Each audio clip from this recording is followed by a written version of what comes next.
Takbir! Takbir!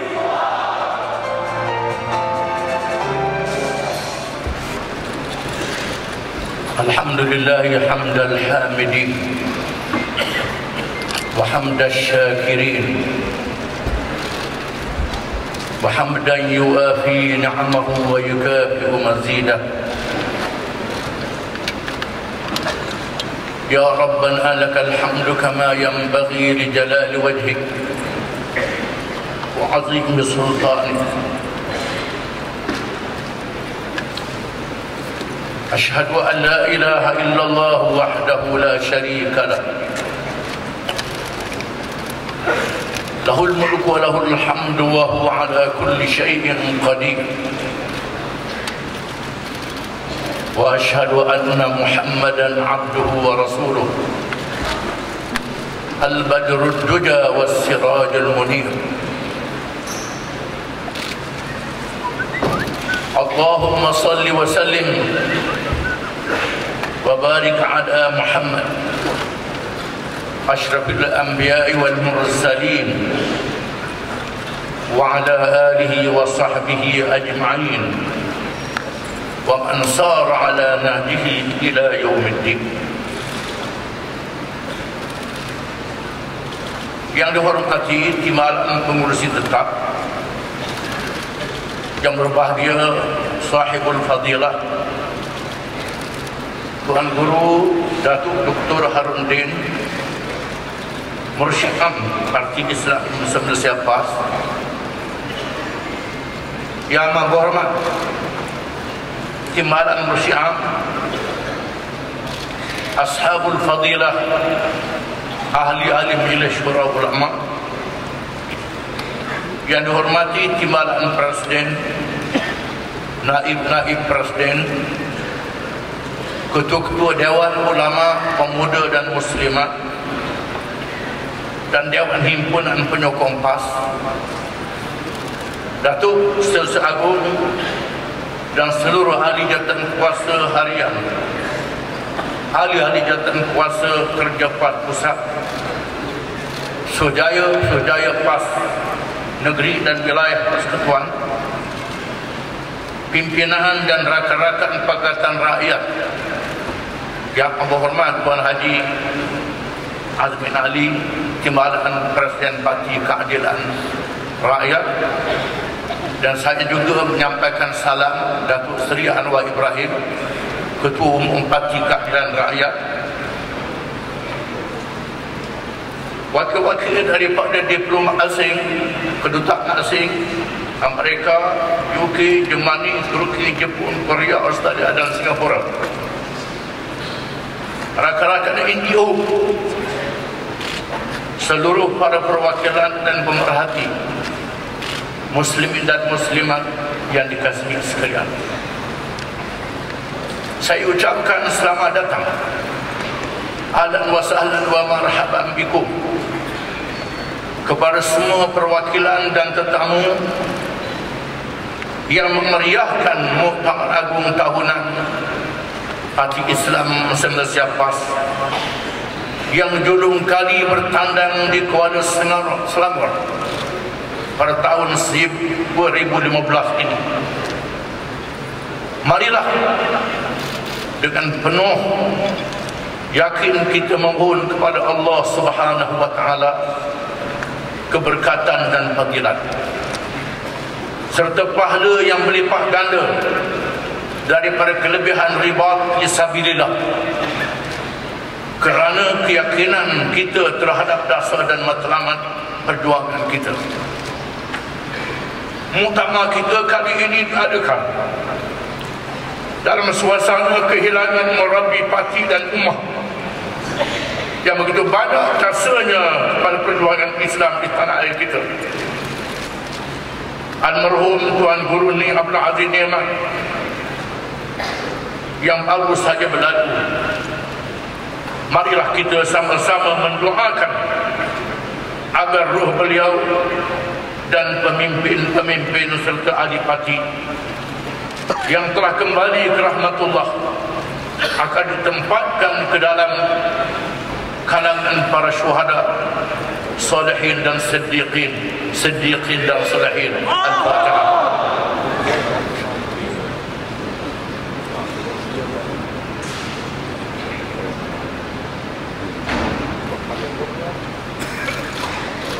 Hadirin hadirat yang dihormati dan dikasihi sekalian,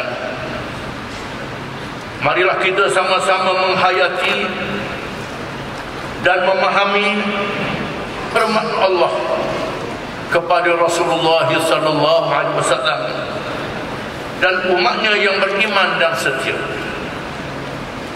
Fastaqim kama umirta wa man taba ma'aka wa la tatghaw innahu bima ta'maluna basir. Wa la tarkanu ila alladhina zalamu fatamassakumun nar wa ma lakum min dunillahi min awliya thumma la tunsarun. Beristiqamahlah kamu wahai Muhammad sallallahu alaihi wasallam dan sesiapa yang bertaubat bersamamu, dan jangan sekali-kali kamu melampaui batas. Sesungguhnya Allah Maha melihat apa yang kamu amalkan. Dan jangan sekali-kali kamu cenderung kepada orang-orang yang zalim. Nanti kamu disentuh oleh api neraka dan tidak ada penolong bagi kamu selain Allah. Kemudian Allah tidak memberi pertolongan kepada kamu. Muktamar Agung tahunan kali ke-61 bertahun ini mengangkat tema beristiqamah hingga kemenangan. Istiqamah adalah bermakna tetap berada di atas dasar dan amalan, perjuangan yang benar daripada Allah, yaitu Islam yang sempurna, tetap dalam perkara prinsip dan anjal dalam pelaksanaan di sepanjang zaman.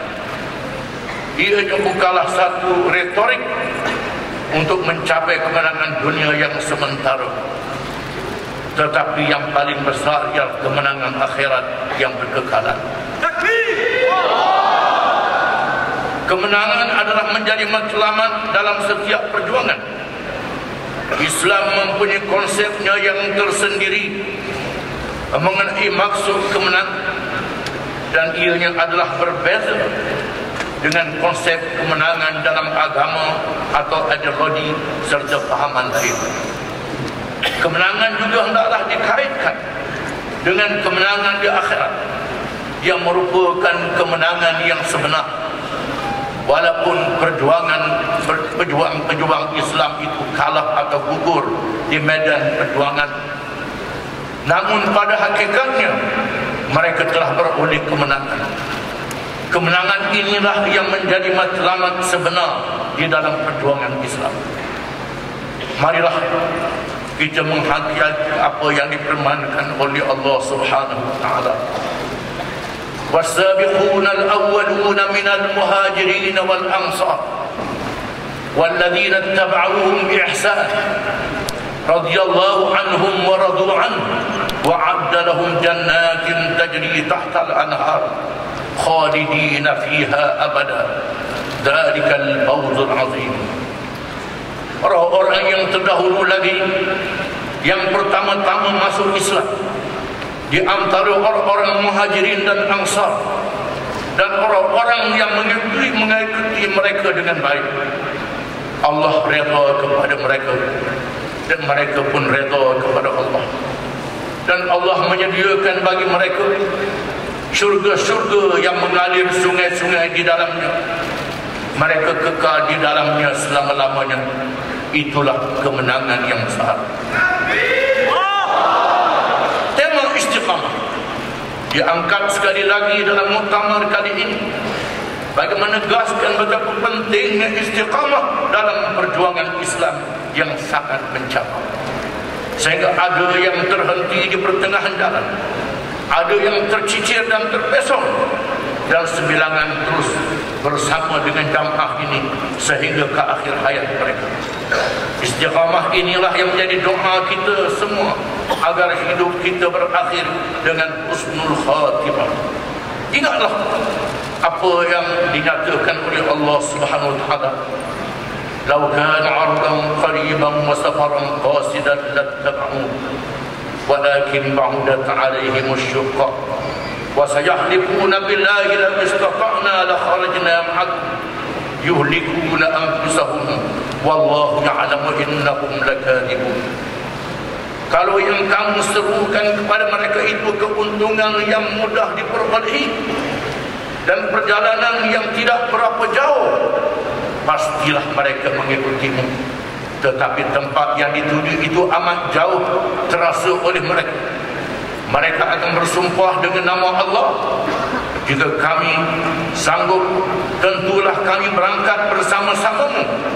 Mereka membinasakan diri mereka sendiri, dan Allah mengetahui sesungguhnya mereka benar-benar orang-orang yang berdusta. Hadirin hadirat yang dirahmati Allah, ingin saya memperingatkan para hadirin sekalian bahawa apa sahaja yang kita bicarakan dalam memandu perjuangan ini hendaklah merujuk kepada panduan yang menyeluruh dari Al-Quran dan Sunnah, serta memahami bahawa PAS adalah sebuah gerakan Islam yang mengambil jalur tarbiyah, dakwah dan siasat. Manakala perlembagaan PAS menetapkan bahawa hukum tertinggi bagi PAS adalah Al-Quran, hadis, ijma' ulama dan inilah yang membezakan kita dengan suara demokrasi barat yang melaungkan slogan suara rakyat, suara keramat, hidup rakyat. Ataupun kita mengikut kehendak rakyat yang jahil atas nama demokrasi sehingga melanggar sempadan Allah. Maka muktamar dan musyawarah kita adalah syura yang tidak boleh mengatasi hukum tertinggi dalam perlembagaan PAS. Inilah pegangan PAS yang wajib dipahami dan dipegang oleh semua pemimpin dan ahli. Konsep ini tidak ada pemisahan di antara ulama dan para ilmuwan dalam apa jurusan sekalipun. Inilah yang membezakan kita dengan PAS. Maka PAS wajib memelihara jati diri sendiri dalam semua keadaan, laksana ikan yang tidak menjadi masin walaupun berada dalam lautan masin yang luas mengelilinginya. PAS menegakkan konsep demokrasi berakidah Islam, bertuhankan Allah yang Maha Esa, bukan demokrasi barat yang bertuhankan manusia walau sebijak mana sekalipun. Kita ingin tegaskan sekali lagi pada hari ini bahawa PAS tidak mengamalkan konsep teokrasi yang mempertuhankan ahli agama sebagai pencipta peraturan dan dasar yang tidak boleh dipertikaikan. Kita menolak konsep teokrasi berpandukan peringatan Allah, ittakhadhu ahbarahum wa ruhbanahum arbaban min dunillah. Mereka jadikan para padri dan pendeta tuhan-tuhan yang lain daripada Allah. Istiqamah juga menjadi syarat mendapat pertolongan dari Allah dengan kita berpegang pada 3 prinsip yang utama. Yang pertama, berpegang dengan Islam. Yang kedua, tidak melampau. Yang ketiga, tidak terpengaruh dengan mereka yang zalim. Ketiga-tiga prinsip ini adalah bagi mencapai kemenangan yang luas berkekal sepanjang dunia hingga akhirat, memberi kebahagiaan bagi diri, keluarga dan masyarakat. Kita mahu berjaya di dunia ini sehingga memerintah negara berkebajikan terhadap rakyat dan mengurus alam melalui pertolongan Allah Rabbil Alamin. Firman Allah Ta'ala, wa la yansurannallahu man yansuruh innallaha laqawiyyun aziz alladzina in makkannahum fil ardh aqamus salat wa atawuz zakat wa amaru bil ma'ruf wa nahaw 'anil munkar walillahi 'aqibatul umur. Dan Allah pasti menolong sesiapa yang menolong agama, dan sesungguhnya Allah itu Maha Kuat lagi Maha Perkasa. Orang-orang yang kami berikan kepada mereka kuasa memerintah, tamkin, mereka mendirikan sembahyang, menunaikan zakat, menyuruh kepada yang baik dan mencegah kemungkaran, dan bagi Allah sahaja akibat segala urusan. Oleh itu, Allah kata penting untuk kita mengukuhkan keaslian dalam tindakan kita dan menegakkan Islam di tanah air kita ini. Islam yang kita bawa adalah berteraskan akidah, syariat dan akhlak, dan tidak memisahkan urusan dunia dengan agama. Islam yang sempurna sehingga mampu menunaikan tugas dan matlamat kejadian manusia untuk beribadah, berkhilafah, menunaikan amanah. Islam ini dipelihara Allah dalam kitab Al-Quran yang tidak boleh diselewengkan. Sunnah Rasulullah SAW pun dijaga ilmu dan cara amalannya oleh para ilmuwan Islam yang dinamakan para ulama. Mereka perlu mewarisinya dengan benar dan amanah, sebagaimana yang ditegaskan oleh sabda Rasulullah SAW. Wa innal ulama warathatul anbiya, innal anbiya lam yuwarithu dinaran wala dirhaman, wa innama warathul ilma faman akhadha bihazzin wafir. Sesungguhnya para ulama itu adalah para pewaris, pesaka peninggalan para anbiya. Para anbiya itu tidaklah meninggalkan pesaka mata wang dinar, duit emas, dan mata wang perak dirham. Sesungguhnya mereka meninggalkan pusaka ilmu daripada wahyu dan hikmah Rasulullah SAW. Maka sesiapa yang menerimanya, nascaya dia mendapat bahagian yang banyak. Para rasul yang menegakkan negara besar seperti Nabi Daud, Nabi Sulaiman alaihi wassalam, Nabi Muhammad sallallahu alaihi wasallam, dan pengikut Rasul seperti Dzulqarnain, semuanya meninggalkan pusaka ilmu Islam yang dipelihara Allah. Mereka tidak meninggalkan tamadun kebendaan seperti Namrud dan Firaun, supaya manusia mengambil iktibar dan bukannya berbangga dengan kesan jahiliyah. Maka meletakkan kepimpinan ulama bagi memelihara asas dan matlamat Islam yang kukuh bersama warisan ilmu daripada hidayah Allah. Semua keperluan yang lain yang menjadi urusan duniawi juga wajib beristiqamah di atas landasan Islam. Maka para ulama fiqh mewajibkan kepimpinan berilmu Islam yang mampu memahami nas dan mampu berijtihad dalam perkara yang tidak nas dalam urusan dunia yang menjadi jambatan akhirat, sehingga tidak terpesong daripada Islam. Di zaman mutaakhir ini, ijtihad perlu diwujudkan secara jama'i, kolektif. Inilah tujuannya diwujudkan menjadi syura ulama yang menggabungkan para ulama dalam berbagai bidang ilmu Islam daripada kalangan kepimpinan pas, sehingga mampu mencapai tujuan nas dan berijtihad dalam perkara yang tidak ada nas.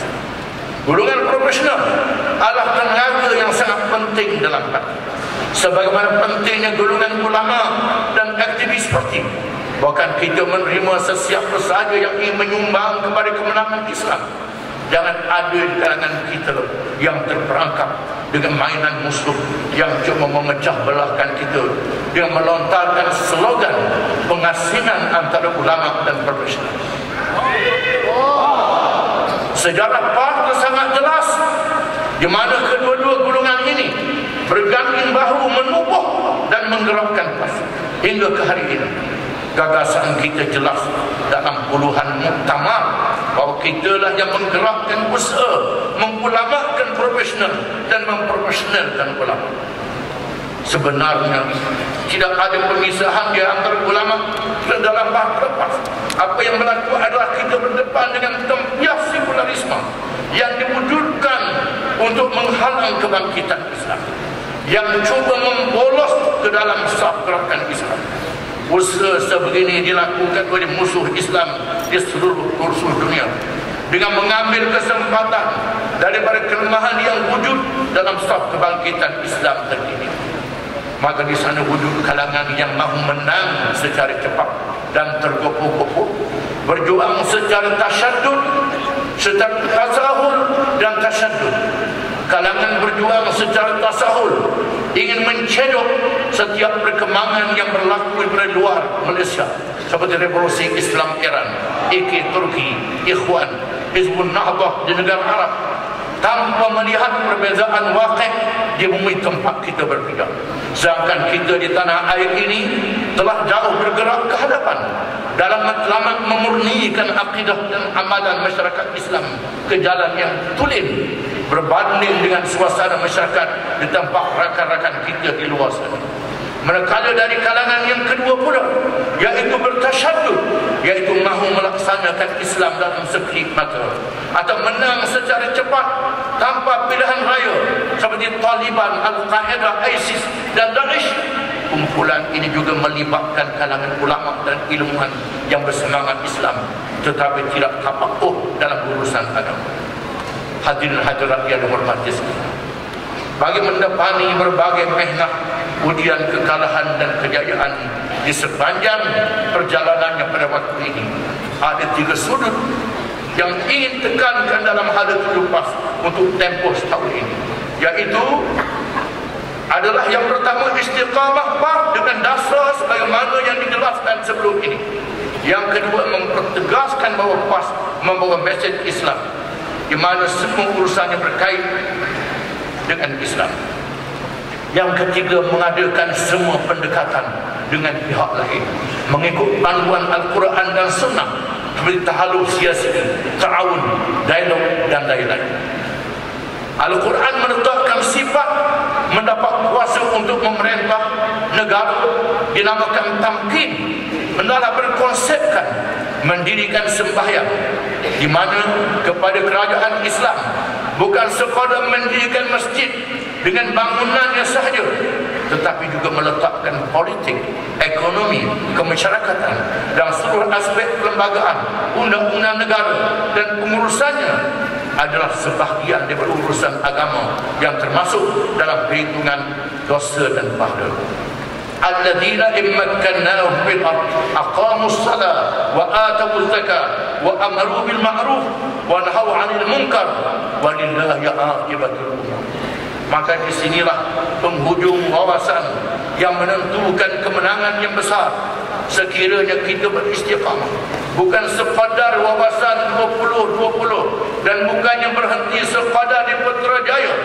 Wawasan kita ialah kemenangan dunia dan akhirat. Inilah juga perbezaan kita dengan semua pihak yang lain, sama ada kawan atau kawan. Generasi awal zaman keemasan umat ini telah menjadi contoh bukan sahaja mencapai kemenangan menegakkan negara di Madinah, selepasnya pula mereka melakukan futuhat Islam di mana Islam yang dibawa bukan sahaja menguasai wilayah yang luas, bahkan membuka hati-hati manusia di negeri yang diperintah oleh Islam. Kedatangan yang membezakannya dengan penaklukan dan penjajahan bermakna kemenangan membawa rahmat dan adil terhadap semua, bukannya membalas dendam dan zalim. Kemenangan membawa amanah, bukannya mendapat peluang berkuasa semata-mata. Hadirin hadirat yang dihormati sekalian, sejarah PAS sejak dari tahun 1951 lagi mencatatkan bahawa kita telah dan sedang melaksanakan berbagai pendekatan yang dirujuk kepada panduan Al-Quran dan Sunnah sebagaimana yang ditunjukkan oleh Nabi Muhammad SAW, dan kita menerokai siasat, maka kita melaksanakan tahaluf, ta'awun, dialog dan berbagai-bagai pendekatan lain. Aspek tahaluf siasi atau kerjasama politik adalah merupakan dasar yang telah melalui satu perbincangan para ulama dan diterima oleh PAS sejak berpuluh tahun pula. Sejarah panjang perjuangan PAS menyaksikan bagaimana PAS telah melakukan kerjasama politik dengan parti negara yang diasaskan oleh Datuk Jaafar bila mana beliau keluar dari parti UMNO yang diasaskan. Demikian juga PAS menyertai kerajaan campuran dan PN selepas pergolakan politik tahun 1969. PAS menyertai menjadi perunding ekonomi negara. PAS bersama Angkatan Perpaduan Ummah tahun 90 dan PAS bersama PKR dan DAP tahun 99. Barisan Alternatif dan kini bersama Perikatan Rakyat yang diasas pasca Raya Umum 2008. Sejarah ini membuktikan bahawa PAS bukan parti yang tertutup, atau juga bukan parti yang hanya menghafal hukum-hukum fiqh semata-mata sehingga tidak memahami wakil politik negara. Namun kesemua ini dilakukan melalui kaedah-kaedah yang dibenarkan syarak dan syarat-syarat yang tidak mengikat kita untuk membawa Islam. Perlu kita ingat bahawa apa sahaja persepakatan yang mengikat PAS untuk meninggalkan perjuangan dan agenda Islam yang dibawa adalah tidak boleh diikuti sama sekali. Sepanjang sejarah tahaluf dan lain-lain, kita sering memperingatkan pimpinan dan ahli agar memelihara batas tahaluf, menjaga prinsip dan dasar perjuangan, memelihara ketaatan kepada parti agar tidak terlalu ghairah sehingga meninggalkan prinsip dan dasar perjuangan. Allah Ta'ala menguji kita dengan sedikit kemenangan, namun jangan kita terlalai dengan kemenangan sehingga lupa amanah untuk menegakkan agama dan memastikan dunia diurus tadbir dengan peraturan agama. Maka sebagaimana yang berkali-kali terjelaskan sebelum ini, PAS melaksanakan tahaluf siasi bersama Perikatan Rakyat ini adalah dalam perkara-perkara yang disetujui bersama, seperti menentang kezaliman, rasuah, ketirisan, urus tarbiyah yang terus dan lain-lain yang menjadi titik pertemuan. Agenda ini kita rangkakan sebagai panduan, sebagai perkara yang disetujui dalam polisi bersama Perikatan Rakyat. Manakala perjuangan yang menjadi agenda berbeza, yang sudah tentunya tiada dalam polisi bersama, adalah menjadi perjuangan parti masing-masing. Sebab itulah, walaupun kita tahu parti kawan kita adalah memperjuangkan perlembagaan sekular yang tentunya sangat bercanggah dengan dasar PAS, tetapi PAS tidak pernah meminta mereka mengkaji dan membawa dasar sekular ini dalam perbincangan. Apatah lagi kita tidak pernah mencampuri siapa yang patut atau tidak patut berada dalam pimpinan parti masing-masing. Oleh yang demikian, PAS akan terus dan tetap melaksanakan tahaluf siasi bersama Perikatan Rakyat selagi mana ianya tidak bercanggah dengan panduan Quran dan Sunnah. Tentunya dalam masa yang sama kita wajib berhati-hati dengan peringatan Allah di dalam Al-Quran yang sangat jelas peringatannya. Firman Allah Ta'ala, la yattakhidul mu'minuna al-kafirina awliya'a min dunil mu'minin wa man yaf'al dzalika falaysa minallahi bisyai'. Janganlah orang-orang yang beriman mengambil orang-orang yang kufur menjadi teman rapat dengan meninggalkan orang-orang yang beriman, dan sesiapa yang melakukan larangan yang demikian maka tiadalah dia mendapat perlindungan dari Allah. Hadirin hadirat yang dirahmati sekalian, PAS memilih pendekatan muwajahah silmiah melalui proses demokrasi yang tidak melampau dan hanya menentang pemimpin yang menyalahgunakan kuasa, kedudukan, rakyat dan harta. Perjuangan kita berkonsepkan hadis Rasulullah sallallahu alaihi wasallam, "Unsur akhaka zaliman aw mazluma." Qalu ya Rasulullah, "Hadza nansuruhu mazluman, fa kaifa nansuruhu zaliman?" Qala ta'khudhu fawqa yadayk. Tolonglah saudaramu yang zalim dan yang dizalimi. Mereka bertanya, wahai Rasulullah, yang dizalimi ini kami menolongnya, bagaimana pula menolong yang zalim? Sabdanya, pegang tangannya supaya jangan berlaku zalim. Kita menentang kezaliman itu dengan memberi nasihat yang diberi kelebihan jihad afdal yang dinyatakan oleh Nabi sallallahu alaihi wasallam, afdalul jihad kalimatu adlin inda sultanin jahil. Jihad paling afdal ialah ucapan menegakkan yang adil di hadapan pemerintah yang zalim. Inilah pendekatan yang banyak dilaksanakan dalam masyarakat Islam di tanah air sendiri, yang tenggelam dalam kejahilan setelah mengalami kesan penjajahan, sehingga meletakkan Islam tidak berkuasa memimpin dengan istiqamah. Keadaannya sangat berbeza dengan suasana menghadapi musuh luar yang menceroboh tanah. Kewajipan kita ialah membetulkan pemimpin dan rakyat supaya kembali kepada Islam dengan beristiqamah. Maka pendekatan demokrasi adalah paling aslah bagi kita. Walaupun masih banyak kepincangan dan kecacatan yang menyulitkan kita untuk mencapai kejayaan dengan cara yang baik. Ini adalah kerana kejahatan wujud dengan berlesenkan demokrasi yang tidak adil. Antara kezalimannya ialah keadaan demokrasi tempang tanpa hak media, pembahagian kawasan pilihan raya yang menzalimi PAH secara khusus, tidak beramal konsep federalisme yang lebih demokratik, khusus terhadap kerajaan yang dipimpin oleh PAH.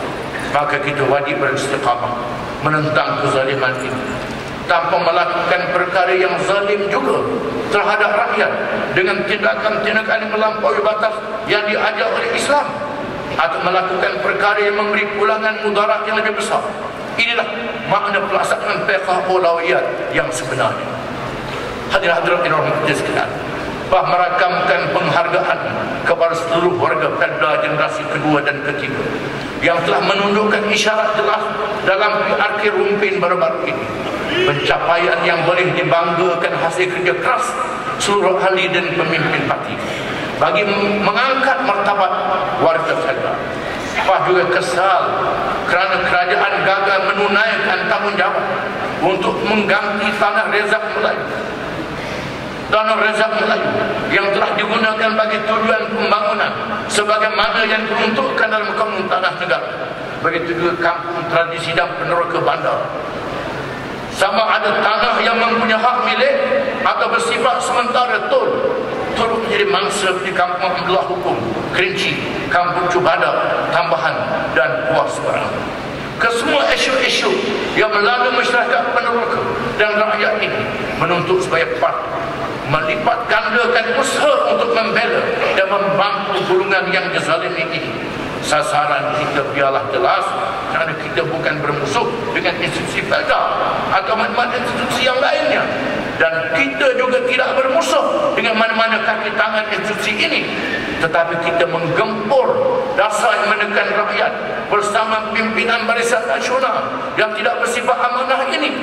Perda adalah hak rakyat negara ini yang perlu diperbetulkan keadaan pengurusannya. Beristiqamah dengan Islam membolehkan kita menyelesaikan masalah masyarakat kita. Hadirin hadirat yang hormati sekalian, beristiqamah dengan Islam membolehkan kita menyelesaikan masalah masyarakat majmuk. Masalah masyarakat majmuk ini dipaksa oleh penjajah kerana berbagai kaum yang datang dipaksa oleh penjajah menjadi hambanya.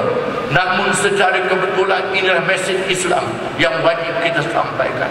Syaratnya bukan sekadar kita telah berjaya menghalau penjajah itu.